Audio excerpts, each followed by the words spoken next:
and the representative for the procrastinators. We have 2 questions for you, and the first being, did you choose this profession or did it choose you?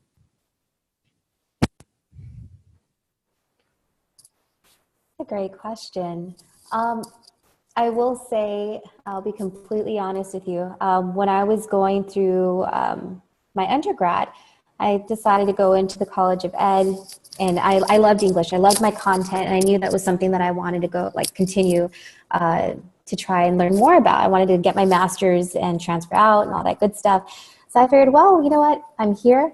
I love where I was born and raised, and why not go back into public schooling? So it just so happened I ended up back at my alma mater. I was born and raised in Westaco, graduated from Westaco High, and I ended up at Westaco High School. And my mentor teacher, I'm still in contact with 10 years later. I mean, she was wonderful right out of the gate. She was planning on transferring to middle school and told me, you might want to consider apply for my position. I was very hesitant at first because my plan was graduate from UTPA at the time, transfer out to another university to get my master's in rhetoric and composition elsewhere, just to be more marketable. But the more I thought about it, I realized, because of my faith, I figured, well, you know what? I'm going to apply. And if I get hired, then this is where the good Lord wants me to be. And that's pretty much the way it happened. I will say my first 2 years were so challenging. And like I said earlier, I was right out of the gate, 21, teaching English 1 and English 2, and then I was also a student at night. I was a master's student in English, rhetoric, and composition. I had students that had various labels, so as Dr. Ledema mentioned, like at-risk students, students that were truants many times, they'd skip, they'd leave. I had gangs in my classes. So, I mean, you see me, I'm 5'1", I'm rather little. So it was very intimidating right out of the gate, but I realized that this is not only where I was supposed to be, but this was something where I really, really wanted to be. The more I worked with my students, regardless of how challenging they were at times, there was just something fulfilling at the end of the day, regardless of how stressed I was. Because trust me, there were times I'd drive to Edinburg going to school, and I would just be in tears because I was just trying to do it all on my own.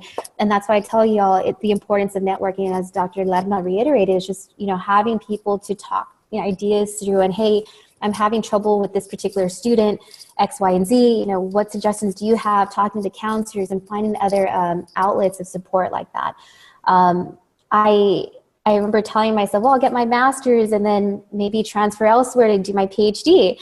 But I have this profession is just something on its own. It's honestly, I feel like it's one that's just this very organic, live, living thing that just changes from day to day, classroom to classroom. You're going to have different students in one given year. That classroom dynamic will be different from your first period to your fourth period to your second period.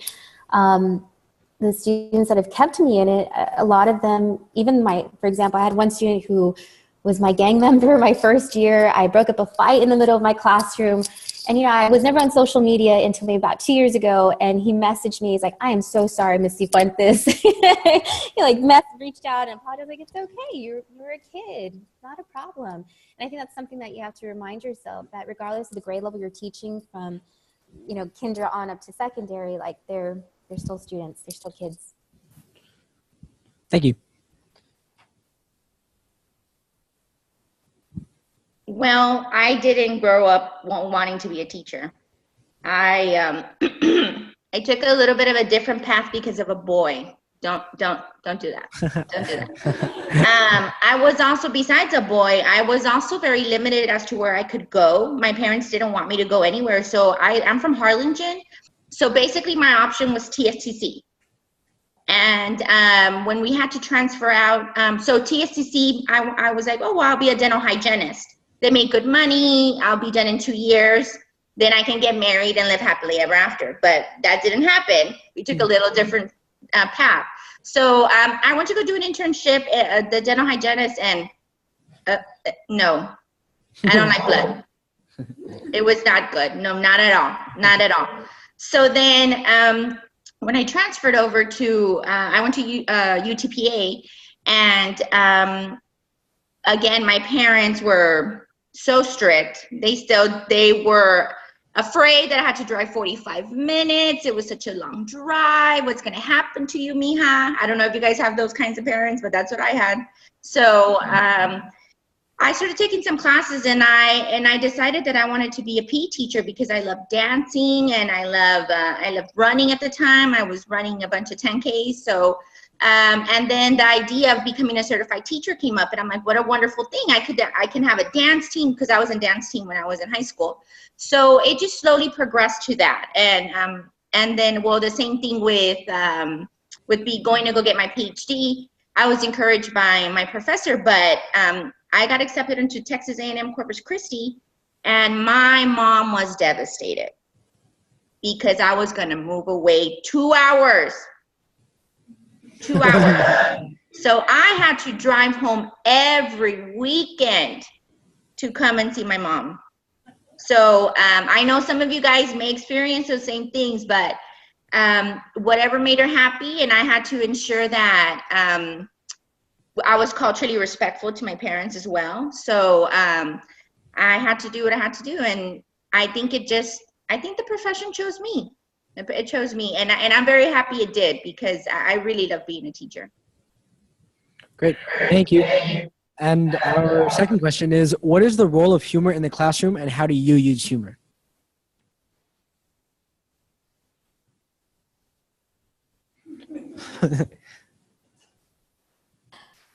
Can't take yourself too seriously, especially with high schoolers.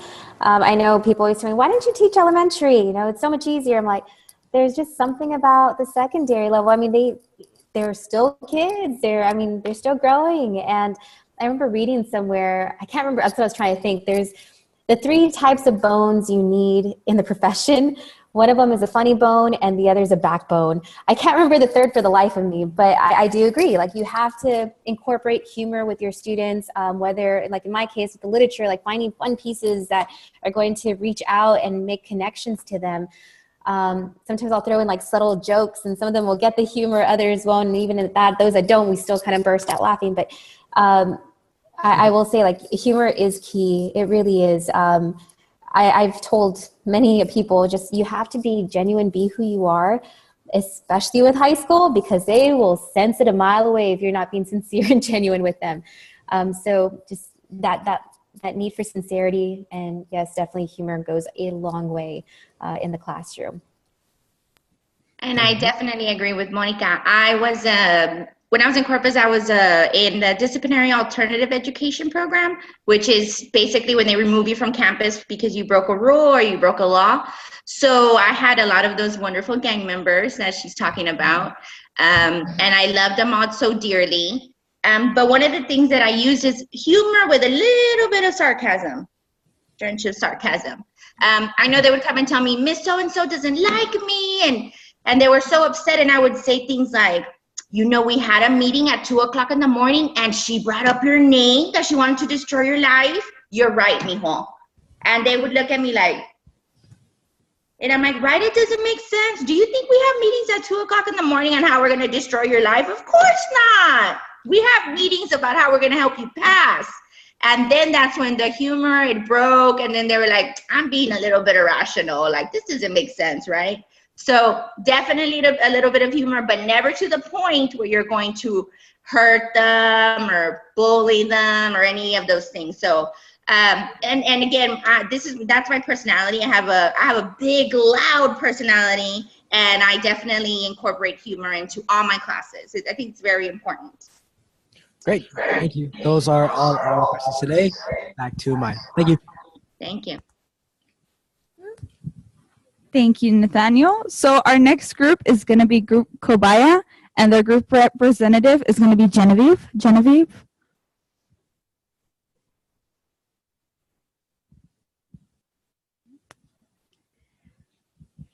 Good morning, Miss Fuentes and Dr. Lerma. My name is Genevieve Aguayo, and I'm the representative of Kumbaya. These are the two questions we came up with. The first one is, what do you tell people who judge your decision to become a teacher?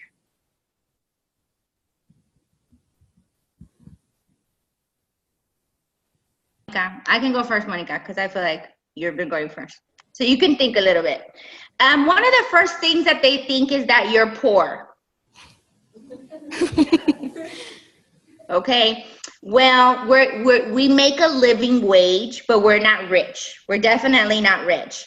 And I think there's this this misconception that we have all of this vacation and we have so much free time. So what are you complaining about? When in reality, it all evens out, because we work a 9-month contract, but we work about 12 months worth of work. So it definitely evens out. There's definitely a lot of, I would say there's some disrespect in regards to being a teacher. And I'm definitely very verbal about it, that I understand that I'm not in it for the money, because I knew I came into the profession not to be a millionaire. That's impossible. But there's so much joy and happiness that comes from being a teacher that to me it all evens out at the end. So that's what I tell people whenever they're like, oh, how much money do you make? So I do happen to pick up extra jobs because we do need to, you know, even out some money there sometimes, but you know, it's definitely worth it. And I completely agree with Dr. Ledema. I've had that asked, that very same question. Well, you know, why? It's a dead end in the sense, in terms of finances, and you're going to be poor for the rest of your life. And for me, I mean, it really goes back to where you place your value. I had seen this sign somewhere. It's like teaching, the profession that creates all other professions. And for me, that in and of itself is the defining statement for anyone who questions the track that you choose to pursue. When you think about it, how do doctors become doctors? How do lawyers become lawyers? How do any of the professions we have in today's society come to be what they are? Well, from good teaching, right? So one thing my students always tell me, because I'm also a doctoral student, and my students are like, well, are you going to quit? You know, why are you going to stay teaching? Go teach at the university, teach somewhere else. Why are you going to be here with us? And my response to them is always, why would I do that? For me, the Valley is my home, and I don't have children of my own. And for me, my students every year are my children. I teach them the way I would expect somebody else in the field and in the profession to teach them. I tell them straight out every year, you know, I believe in good teaching practices and teaching in wherever it is in the Valley, but the mere fact that you guys are going to leave wherever you guys decide to go to school, but if you do decide to come back, like, hey, you're coming back to an area that we want to continue to sustain and make rich in knowledge and all that good stuff. There's a really funny video, if you ever have a chance to look it up. I believe it's called What Do Teachers Make? And it's this gentleman, like, it's kind of like a slam poetry. And he's like, I'll tell you what they make. You know, I can make a kid who feels like a D feel like an A walking out of my class. And, you know, those are really affirming words. I have students that have gone into the field who've reached out to me like, Ms. Fuentes, I'm starting my first year of teaching 6th grade English. Any suggestions? Or Ms. Fuentes, I'm going to go into teaching math or whatever have you. But regardless of the content, it's the profession itself. So for me, again, it's just this idea. If anyone asks you, why teaching? Well, you'd be like, well, teaching breeds all other professions. That's all.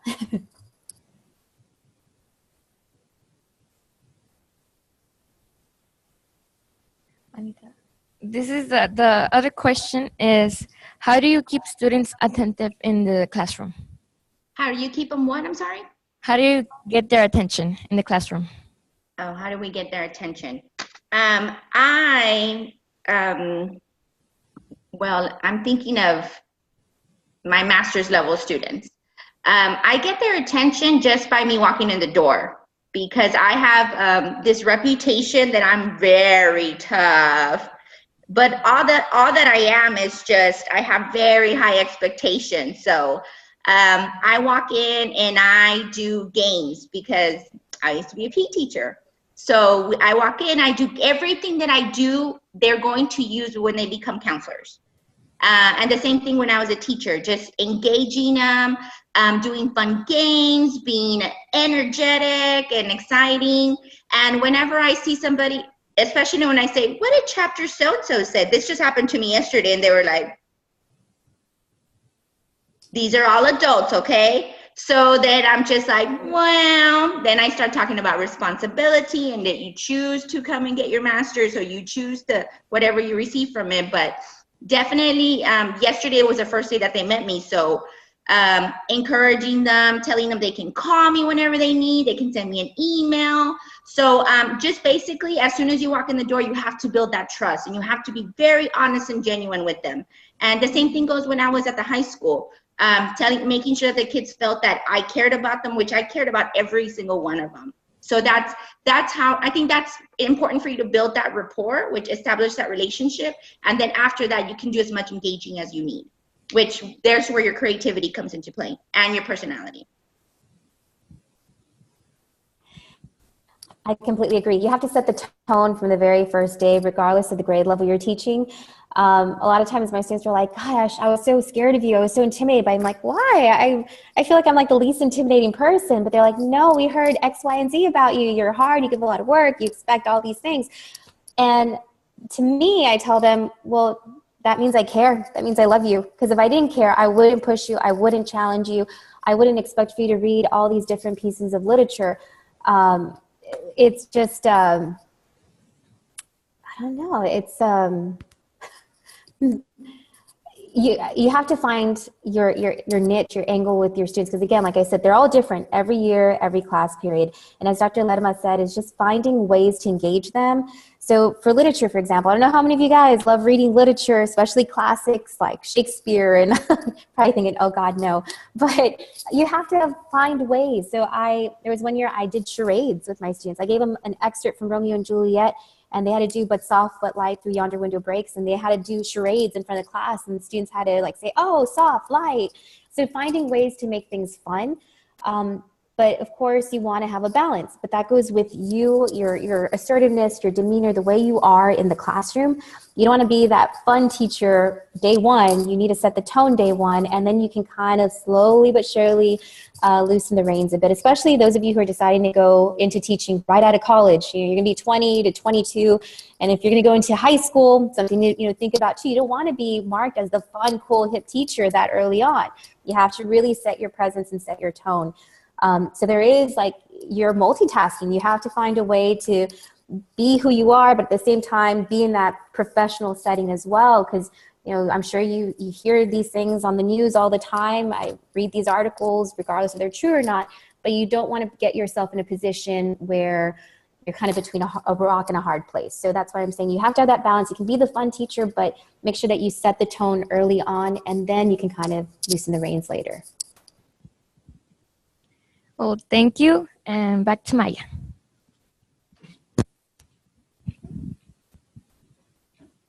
Thank you, Genevieve. So our next group is going to be the Rexies, and their group rep is Jennifer. Jennifer, please come up. Good morning, Mrs. Lerma and Dr. Lerma and Ms. Fuentes. My name is Jennifer Vigil, and I'm the representative for the Rexies. We have 2 questions for you today. The first question is, if you had a key piece of advice to share with us who are in search of our passions, what would it be? I have a question. Are you guys in high school or middle school? High school.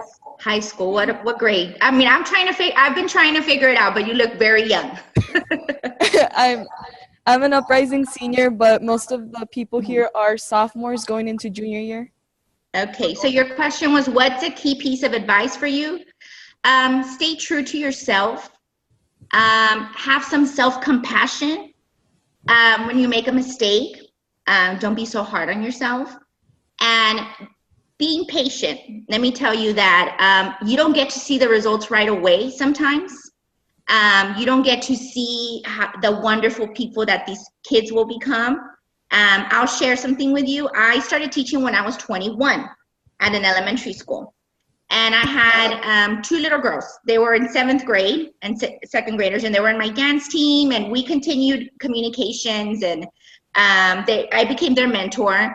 And this year, one of them graduated as a teacher. So it's amazing. Look how many years it took. About 16 years later, I took a picture with her in graduation because I was a faculty in the education department, and I took a picture with her, and it filled my heart with so much joy to see her be successful. But I had to wait a very long time to see the outcome of all of my hard work and dedication. And I have another young lady as well who just started law school.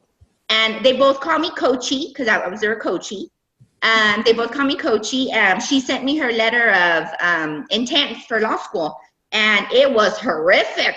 I was just like, nobody cares you're Latina. Why are you special? She kept on saying, it's because I want to go to San Antonio because it's like the Valley. And like, they don't care about that. So I helped her write her whole thing. And now she's in an internship. What her goal is to work with kids with disabilities and defend them, and especially special education. So be patient with the outcome. I know you want instant gratification because you're millennials and you're used to it. So be patient with yourself. The rewards are so worth it, but it might take a little bit longer than you think. Okay? Thank you. Oh, I don't know. Miss Monica. Oh, she dropped her. There. I'm so sorry, my plug, it had unplugged. I'm sorry. My battery. Okay, so yes, patient, compassion, honesty, all of those pretty much go hand in hand with what you need to, for lack of a better word, survive. I would say those first 2 years. Never stop learning, regardless if you become a teacher. I think that's one thing that has been humbling for me, still being a student and a teacher at the same time. And my seniors, I teach AP dual enrollment seniors, and many of them, I'm able to connect with them more. So I'm like, I know it's tough. I know you're juggling all these advanced classes. I know you're trying to also apply for college and scholarships and all of that good stuff. But I remind them, like, I'm right there with them. I'm in the trenches. I'm trying to juggle it all too. There's one other thing I was going to say. I'm so sorry. It's just staying unplugged. You mentioned results. Be patient with the results with your students. I think also be honest with yourself. I remember when I was teaching freshmen my first year, I had them again as seniors. And I just remember one moment of clarity, and I stopped and I was like, I'm so sorry, guys. And they're like, for what, Missy Fuentes? What are you apologizing for? I'm like, I'm so sorry. Like, I felt like I didn't give you the best of me when I first started teaching. My first year teaching, when I had them as freshmen, and they laughed and they're like, you did great. What are you talking about? I was like, I felt like I didn't give them all of me because I was also a student at night, but it was really just kind of reassuring hearing them say, like, you did great. Hearing that from my student was also a reminder, like, you have to be patient with your students, but also be patient with yourself. So I think those of you who go into the field, you are going to be very self-critical about yourself. Like, gosh, did I do that lesson right? Or did I say something wrong? And it's okay. Be honest with yourself. Be honest with your students. If you make a mistake or you say the wrong thing, just be honest. Thank you. The second question is, as an educator, what motivates you to teach stubborn students every day? Stubborn students or resistant? I mean, what's the level? Because there's different levels. There's just some that they don't care. Well, both. I had definitely the most resistant. I don't want to be at school. I'm here because they're court mandated me students. But just like I told you, I never misbehaved because I was deadly afraid of my parents. But I did have other people that did misbehave, and they were just misdirected. And I understood that instead of them saying I'm sad, they just exhibited anger and frustration. So when I was a counselor, that's the reason I went into counseling, by the way, because I wanted to help kids with their emotional needs. So when I was a counselor, I really helped them expand their emotional vocabulary. Maybe you're not angry, maybe you're embarrassed. Maybe you're sad.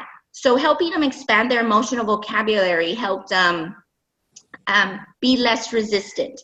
And also installation of hope. Like, honey, I grew up in a neighborhood like you. I understand you.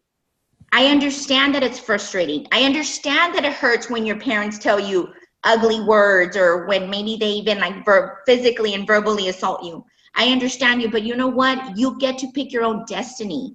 And you get to be who you are. And they would say stuff, Miss, I gotta represent my hood, especially Brown Pride.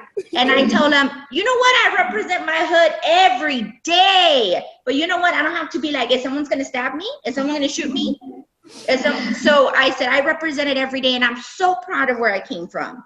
So just to me, leading by example, and again, having that connection with those students that may be resistant or they have lost hope because they don't have the encouragement at home. And you will see that a lot in teaching.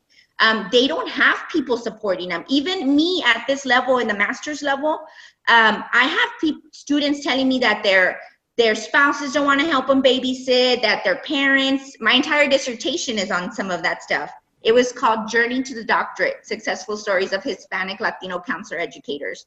So a lot of them mentioned that their families were saying that they were selfish for continuing the education, that they were selfish for leaving the family. So there's a lot of cultural conflict. Just leading by example is what's important. And then again, showing them that you care, and then bringing them in. If you bring in the one leader, you bring in that one person, and then they encourage everybody else. That's the key. Find out who the leader is, and they will do anything you want them to do. Thank you. Very true. So I'm thinking, I can't help but think back to even my first couple of years of teaching with the reluctant student that just refuses to read a single thing. And again, I don't know what fields, what grade levels that you all are, the pathways you're going to choose, but I will say in literature, I always start with the familiar. I'm not going to jump right into the classics. And if anything, I start with the personal, with the narratives, get to know my students. I want them to feel comfortable and feel like my classroom is a place where they can just express themselves through their writing and through their words and through their thoughts. So for me, that's what's most important. And I don't know if you all are familiar with 6-word memoirs. I have students create first day in class, write a 6-worded statement about anything that is personal to you. And they write it out and then they share it. They'll tell the story from that one statement, but it's just the whole process is creating a space of comfort where students can feel like, okay, forget about state testing, forget about, I have all these other tests in other classes, but really creating that space where they can connect. And that's not to say that always works. I still had that reluctant student that refused to read. Going back to that one student I told you that reached out to me as an adult now, he's married with kids, he's working, a hard worker. I remember telling that class one day, because I had the class where students would cuss at me and walk out, they'll screw this, forget that, I don't need this, I'm gonna go to the oil rigs, I'm gonna do this, and other pathways, which I understood. But I remember one day telling that one student, give me one example of when I disrespected you. When did I ever talk back to you? When did I put you down? And he stood silently. I was like, exactly. Now think of all the times that you've said something mean to me, that you've disrespected me, that you walked out of class. And his response was just he shrugged his shoulders, no, I'm sorry. And it was one of those, you have to really remind yourself, again, your audience, these are still kids, regardless of your age difference, but learning to control your own emotions. Because somebody says something mean to you and your initial reaction is to react right the same way. But I tried, always made that conscious effort to know that, hey, remind myself, these are still kids. They're not adults. I have to be the adult here. So to this day, students can't say, oh, Ms. Fuentes told me off. Nope, I tell them it's not in my nature. I'm not going to get in your face. That's not me. It's not the way I am. But I think finding that connection, and exactly like Dr. Lerma said, you find the leader. Well, that one student was the leader when I made him see, hey, open your eyes. This is one directional here, buddy. It really did help change the tone, and he would try, and maybe he didn't do all the assignments, but they were small milestones where he was actually putting forth the effort. He'd sit, he'd listen, he'd discuss, he'd participate verbally. And for me, that was a success in of itself. Okay. And I'm just going to echo what Monica said about not taking things personal. I think that's something that I had to learn early on. And one of the things is that you will get cussed out, or you may get cussed out. I've been called a monkey face. I worked at the elementary. The ugliest thing that was called was a monkey face. And then when I went to the high school, they told me, shut the F up, you effing white B word. And my response was, I'm not white. I was like, what are you talking about? Out of all those words, right? So So then I went to go talk to my supervisor, and basically she was like, why is that the only word that hurt you? And let's talk about not taking things personal. So, I mean, just like Moni, and that is a true story, guys. They told me all those words, and I was just like, I'm not white. What are you talking about? So, and I would do the same thing as Monica. They would come into my office, and they would start cussing, and then I would say, I'm sorry, I apologize if I have ever disrespected you, because you feel like you can come in here and cuss at me. And they would be like, no, miss, you've never disrespected me. So then I would be like, back it up, and then come in the right way. So they would literally go backwards, back it up, and then they would be like, hi, miss, I need da-da-da-da-da. So it was a matter of me changing because they were not attacking me. They're just mad at the world. So definitely do not take things personal. Do not take things personal. And it does hurt at first. Even when I got called a monkey face, that hurt me. But you just need to not take things personal. Thank you so much. Back to you, Maya. Thank you, Jennifer. So our next and our last group is going to be the Roadrunners. Their representative is Miss Kimberly. Kimberly, please come up.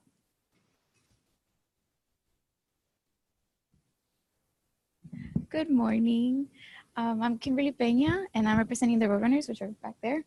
Okay, so I have a few questions, but the first question is going to focus on, like, now what's going on, a problem, which I'm sure is the school shootings. That seems to be a big problem, and many people are scared to go to school. And, like, how do you keep the environments, like, safe how do you keep the environment that makes the children feel safe? How do we keep the environment to make the children feel safe? Yes. Well, I'm not in public schools anymore, but I am actually, I just talked about, I'm teaching an ethics course, ethics and legal issues for counselors. And we talked about the School Safety Act and what is happening. And since we are considered upper level administration as school counselors or clinical mental health, I went ahead and discussed that they had to be advocates to ensure that things were not only on paper, but things were getting done. So the fact of the matter is that maybe there's a crisis plan or an emergency plan in place, but are you practicing it? Is it really safe? Are students aware of it? And that's where we become advocates. That means where we become verbal and we bring up those things. So that's my position as of now, to ensure that that there's school safety and that you're in the table, you're on the table. And how can you volunteer to be part of this table? I mean, there's a lot of things we can do in legislation. I know it's a little bit scary, and I told my students, why don't you see yourself being on a committee for the state on school safety? And they're just like, me, miss, me.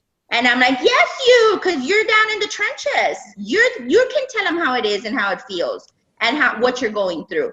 So definitely at my level now, empowering and having the knowledge of the laws and the ethics and everything that goes along with protecting children and also protecting ourselves, because we're also at danger if something happens at the schools. So in my part, I'm educating them about laws and I don't know if there's any principals there. Whoever wants to be a principal, and I call them principals. Sometimes our administrators are not aware, or maybe they act like they don't know because it's easier not to know, but you have to be verbal and sometimes stand up to administration that are not following what they're supposed to follow. So just, of course, you have to be tactful and, respectful, but ensuring that you're verbal and you advocate for everybody. That's my part of it as of now in teaching school counselors and clinical mental health.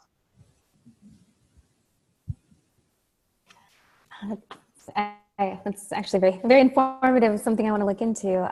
For us, just recently, and I'm sad to say, it just seems like it's just recently that there's been this push for being a little bit more proactive.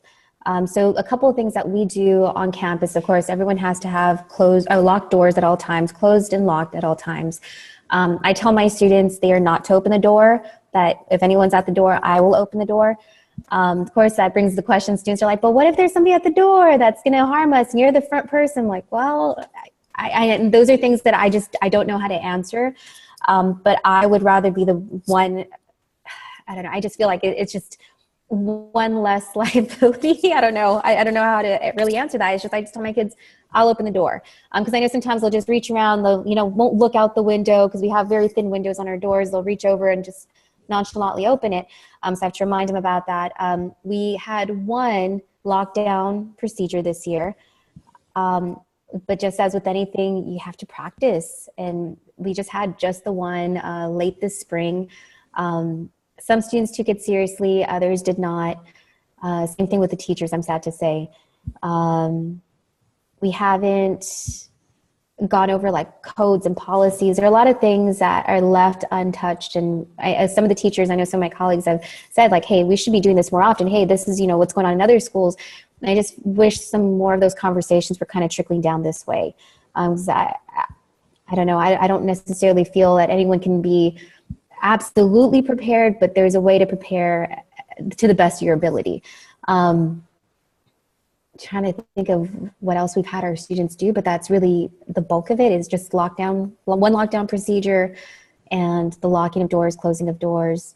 That's, I don't know. And I think it's very difficult at the high school, especially like our campus is very spread out. We have multiple entrances, doors to look at. It's not like an elementary school where you just have the one entrance. You have to go through these steps, sign in and all that stuff. So I don't know. I really don't know what the answer to that would be. But that's about as much as we've done at our campus.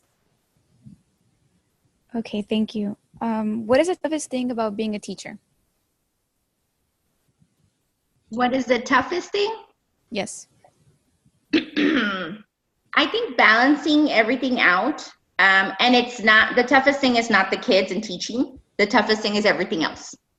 The toughest thing is the system. The toughest thing is the directives that come from the district or new laws that change for testing, or they need you to come here, they need you to volunteer here. So it sort of feels like you're trying to manage everything.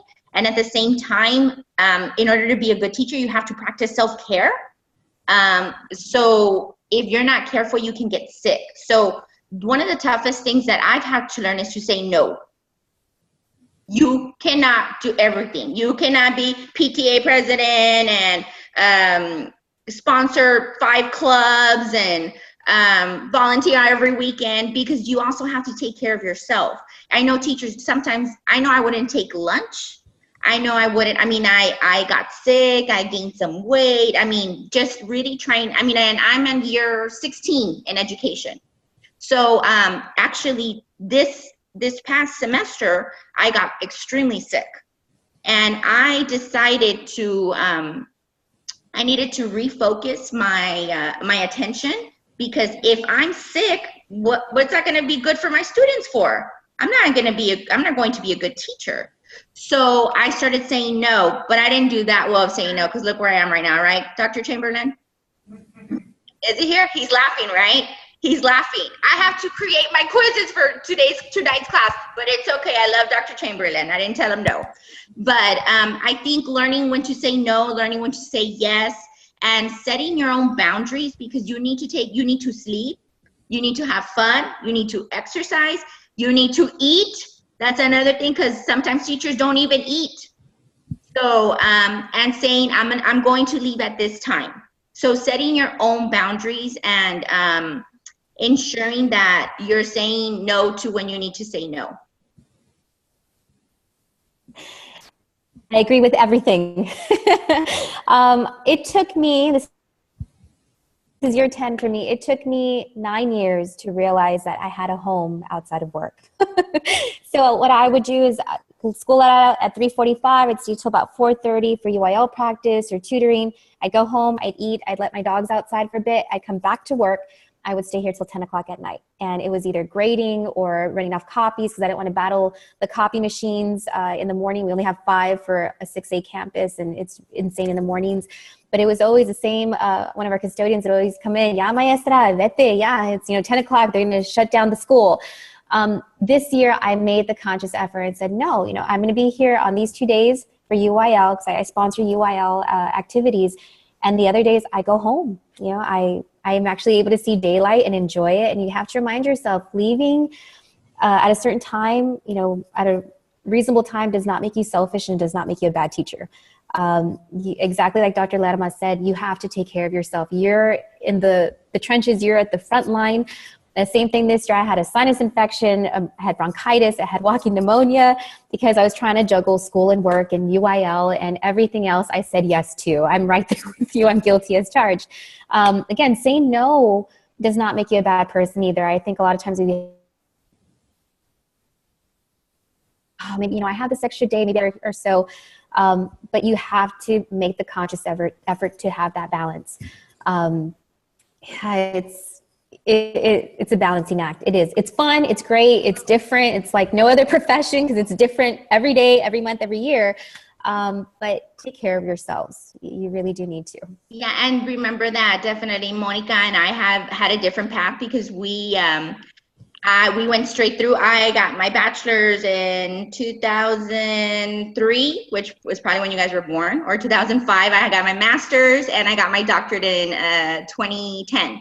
So I went straight through and I was working the entire time. So that was on top of everything that I was doing at work. I was also going to school. So we took a little bit of a different path, but definitely self-care is so important.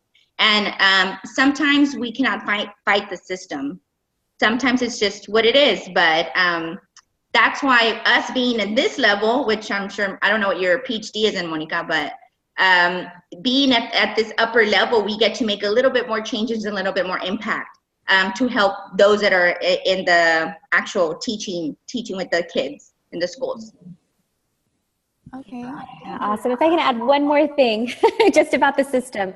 When you start looking at the districts that you want to apply to, really consider their philosophies, their mission statements. I know I've talked to friends that are going, a couple of campuses that have very strict curriculums, like this is what you say, first period, this is what you're covering, next period, and so forth, or do you have more creative liberties? I'm happy to say the campus I'm at, I have creative liberty over what I teach, how I teach, the pieces I get to teach.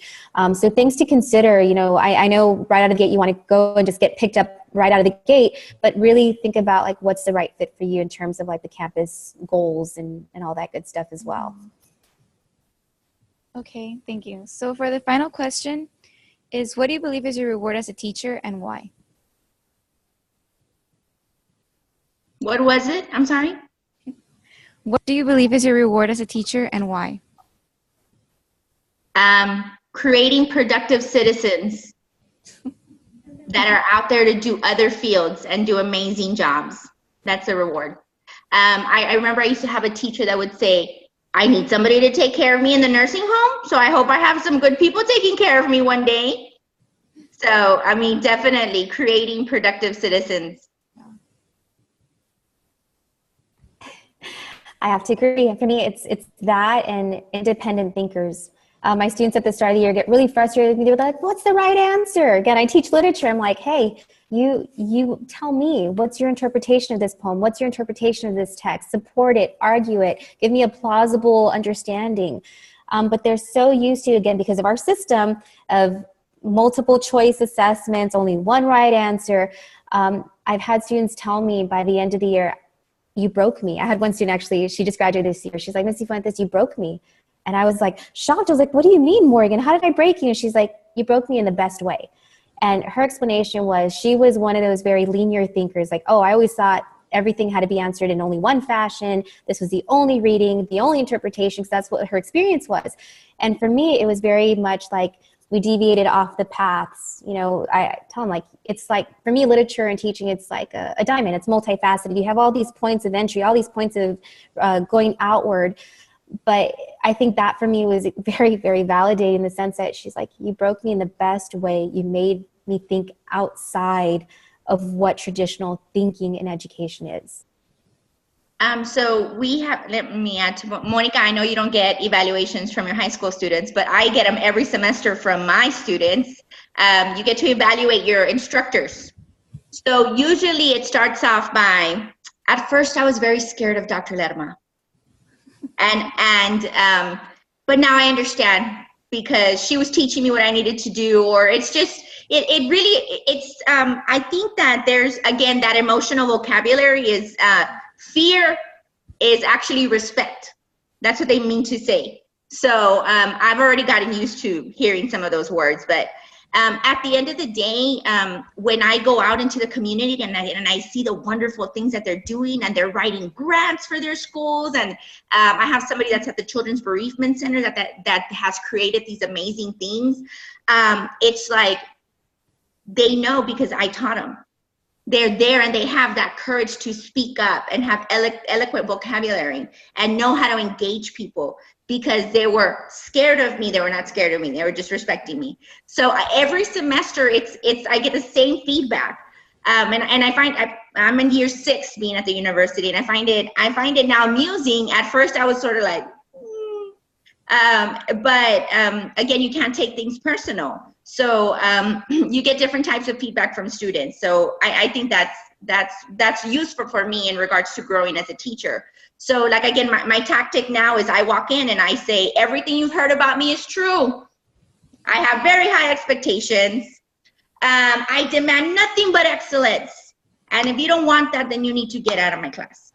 And then I'm like, wait a minute, I'm the only one teaching this class. So welcome to my class. So, and that's usually how I reel them in, engage them, and get them. But reminder, mine are master's level students at this current time. So I get a little bit different feedback than Monica does. Okay, thank you for your time. We really appreciate it. And I'm going to go back to Maya. Okay, so those were our last questions, but okay, so I'm going to hand it over to Aaron. He's going to go ahead and close this for us. Thank you. We would like to thank you for taking the time out of your day to be able to be here and interview us and to be able to answer all the questions that we had today, because not a lot of people are able to do that consistently, considering you have to work and you have a lot. Like you said, you know, you get out at 10 from work. I mean, it's a lot. When you show that this is why you got what you got, Teacher of the Year, because, you know, you're there. You're not trying to, you're there for your students, and I mean, like you said, Dr. Lerma, that out of all the things that they said, but the thing that hurt you was, I'm not white. No, I think that was where it's like, you know, they do care about their students, and that shows. And we're thankful for y'all to have taken your time to be here, and I'm pretty sure everybody's thankful for you guys to give us your time and to be able to answer all these questions that we had. You're welcome. And good Those luck. are awesome questions. Yeah, great questions. You never know. You might be our colleagues one of these days. So good luck. We look forward to seeing you. Thank you. We're done? Bye. Bye. Have a great day.